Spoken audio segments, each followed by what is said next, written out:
Hey guys, in the fast lane here. In this video, we're going to be troubleshooting, diagnosing, and repairing an AC blower fan issue. We'll go ahead and put the key in and we'll just turn the ignition on, but not in the run position. We have it on and we're going to turn the AC blower knob right here.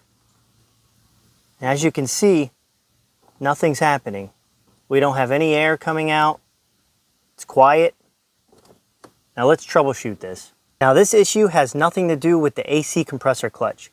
You can rule that out. We're simply trying to send voltage from this AC control module to the AC blower motor.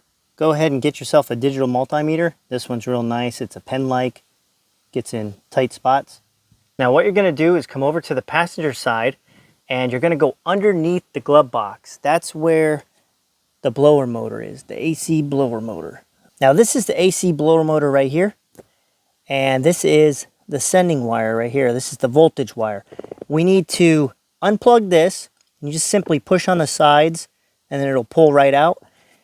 And we need to take the multimeter and probe this wire right here, negative and positive, and then we'll turn the dial on the AC control module.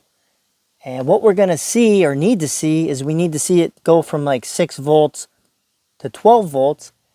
And as we turn it up, you're not going to see the voltage change because it's just increasing the amperage. Once it hits 12 point something volts, that's all the battery puts out to begin with. But what does change is the amperage. And you would have to have an amp meter to view that. But all we need to do is to get it to start spinning. So in doing this, when we go ahead and test this out, if we get voltage here, that tells us that there's no blown fuses or relays or anything like that or shorts. It's a little tight in here, but on this side over here, there's a little pushing clip. I'm just going to use this because it makes life a lot easier. We'll just pull that out, and now it doesn't really matter where you put it, negative or positive. All right, right now we have the ignition on, but not in the run position like shown earlier. And now we're going to put the negative in one spot. And we're going to touch the other spot, and we should get like 6 volts or something like that. There we go. So as you can see, we're getting 6.23. Now I'm going to turn the knob, and it should go up to 12. There we go. And then turn it back down to 6. Go to number 2 on the knob, there's 12.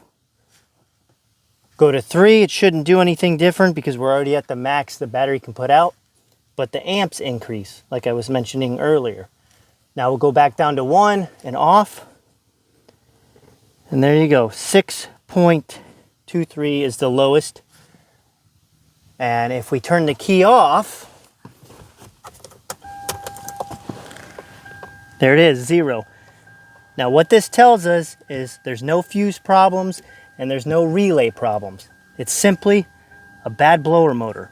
Now we're going to test this further just to prove that it's a bad blower motor. We're going to plug this back in.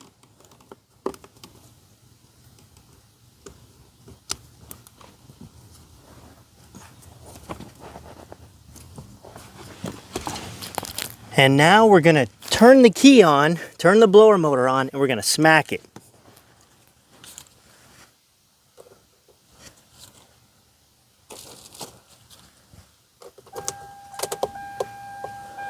Turn the blower motor all the way up to max.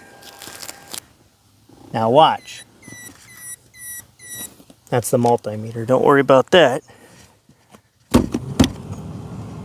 There we go. You can hear it.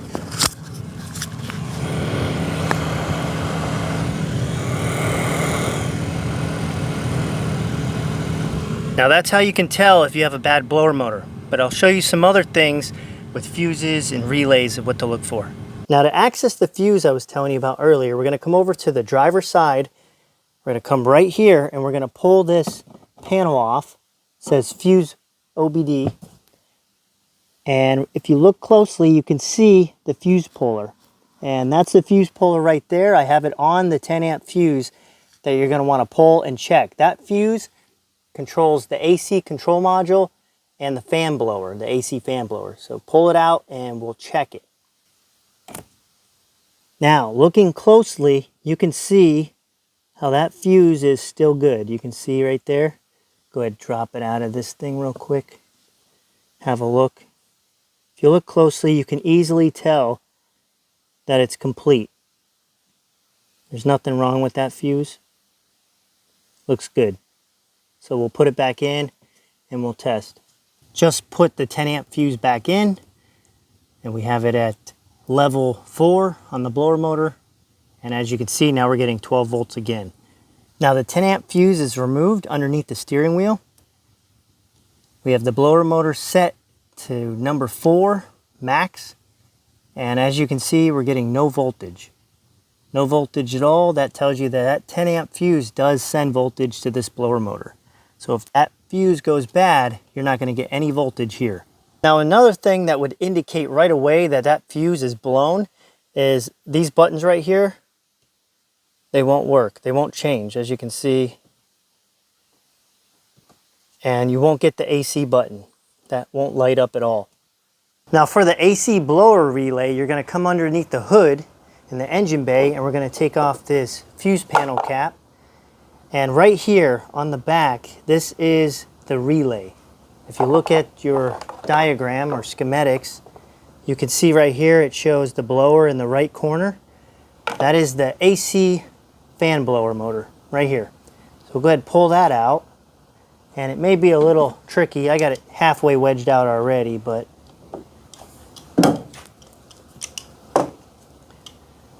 you don't want to crush it.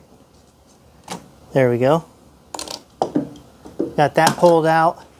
And we can test this 2 ways. We can pull it and go test that plug on the AC blower underneath the glove box, or we can use what's called a relay tester.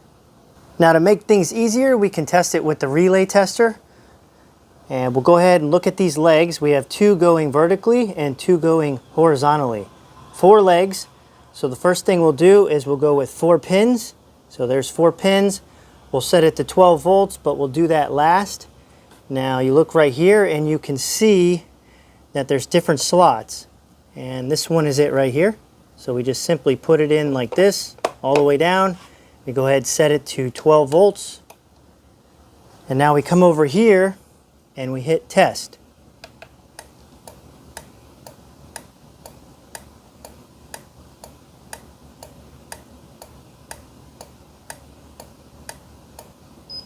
And there you go. It's good. It says it's okay. So we know that that relay is functioning properly. If you don't happen to have a relay tester, the next best thing and quickest thing is if you have a multimeter, you can just put the multimeter on the negative and positive pin. And as you can see, we have the key on the ignition on, not in the run position, but on. And we also have the blower fan on max. So we have the dial turned all the way to level 4. That's as high as it goes on this vehicle. And you can see we're getting 12.28 volts. That means that the voltage is getting to the relay. So if you put that relay back in and the blower motor doesn't turn on, then you know that the relay's bad. If you're wondering which pins I selected for the relay testing with the multimeter, if you have your blower motor on full blast with the key on ignition, right here's the negative, that's what I selected, and then right here is the positive. That should give you 12 volts if the blower motor is on full blast. Now if we look over here, we have some relays, and this is a main relay. You don't want to do that. That's likely the fuel pump. So you don't want to pull that out. But you could. If the vehicle wasn't running, you don't have the engine running, you could pull this main relay right here. We could pull it out real quick.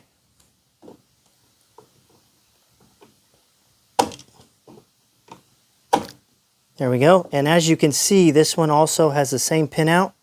And I believe it's even the same part number. Let's just check real quick.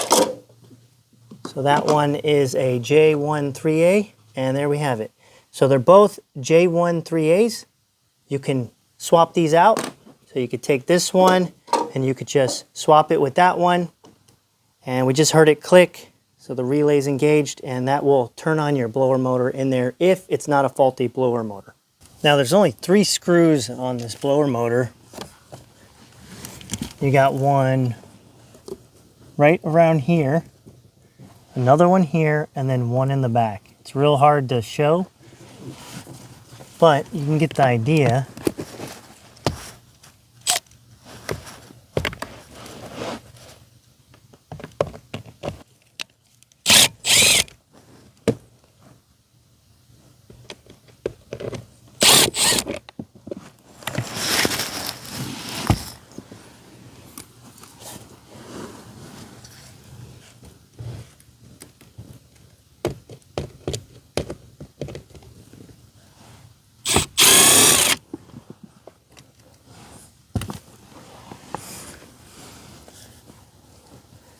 You make sure the plug's out first, and that's pretty much it. This right here is the OEM one that we just pulled, and this is the aftermarket one. If we flip them over, there's a little bit of a difference on the back. As you can see, this looks a little bit bigger, it's heavier. This is a little bit smaller, but maybe they improvised. So everything seems to line up properly. If you look at the holes, we have a hole here, 2 there, same mount at the front. And when you were trying to take it out, you just had a hole here, and a hole here. So that's pretty much it. Honestly, it looks like this one might have been a junkyard pull. If you look, you got the yellow markings. Could be wrong though, could just be from the manufacturer, but usually a lot of times when they mark them with yellow, they're from salvage yard. Either way, we're going to go ahead and install this. The only difference is it does look like the plug might be in a different position. So it's normally right here, but this is a little over, so probably will still work out just fine. One thing I noticed about this OEM one is there's a lot of felt or lint. If you look at that, it's a ton of lint all around it. It looks like it's coming out from the motor. I think after we're done installing this one, we're going to go ahead and open this up and just have a quick look. Could be that the motor is so linted up that it's getting in between the magnets and maybe the brushes. So we'll have a look at that. Installing is pretty much the same as taking it off. You just find this back piece right here, put it on the back side.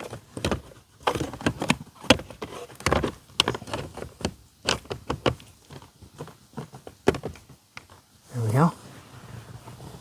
I'm going to try to just use a screwdriver.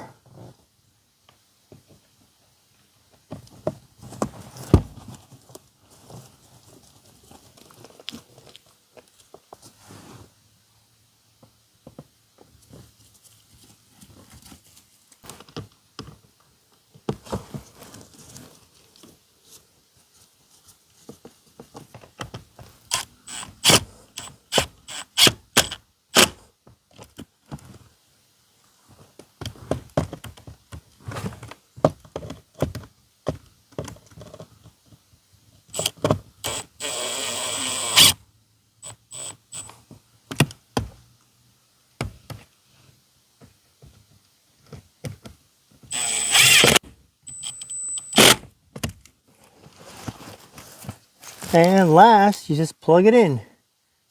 We got the negative, all the backwards one.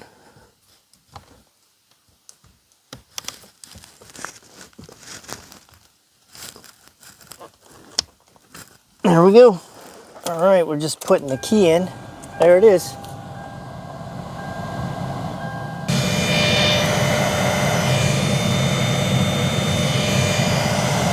All right, I have the cap off. I just simply pry it up on these little side tabs, 2 there, and then there's 2 over here. Just pry them up. Now let's have a look. I haven't even seen it myself. Oh yeah, would you look at that? Man, that is 8 up. So that material right there looks like it's the brushes. If you look at the brushes, that's all the brush material right here. Here's the brushes. And these can probably be replaced. Possibly. If we can find brushes. If you look right here, you can see the springs. And that's what pushes the brushes into that shaft right there where it makes connection and applies the voltage. So might be able to clean this up and fix it if you wanted to. Just got to find out if you can get the brushes. But it does look promising. And this really shows the wear and tear on it though with all that brush material. So definitely needed a new motor. Whether this is repairable or not, just have to find out if you can find the brushes. If you're wondering who makes this, it's Bosch, which they are a very reputable OEM company, so I can't say that they're a bad company at all. Definitely good. They make fuel injectors and all kinds of stuff. Coil packs. You can even look in here and it shows Bosch with the part number. Looking at it some more, it does look like you can pop these off. If you look right here, there's a little clip here. This part will come out and then the spring with the brush will come out. So it does look like you can replace these. Just depends on how wore down the copper shaft or copper connection point is, the winding right around here. If it touches that and wears it down to where it gets down to the metal, it'll start to damage it. But it does look like that's not much copper. That's just a lot of the brush material. What this motor was doing is it would speed up when you first turn it on and it would slowly start to wind down until it just completely shut off. So if you're having that symptom, definitely a motor issue. All right, I'm going to see if I could show you the side, but you can see the winding motor in there. There it is right there. Way back in the back. And it's got a deep groove in it. You look at that, it does have a deep groove. See the top of it, there's a lip where it makes contact right there with the brush. You can see the brush, and then you have that connection that sends the power. It could be kind of like brake dust, where it's some of the rotor and some of the pad. So it may not have any more life to it. Could have just completely worn down that copper piece. All in all, replacing it was a good idea.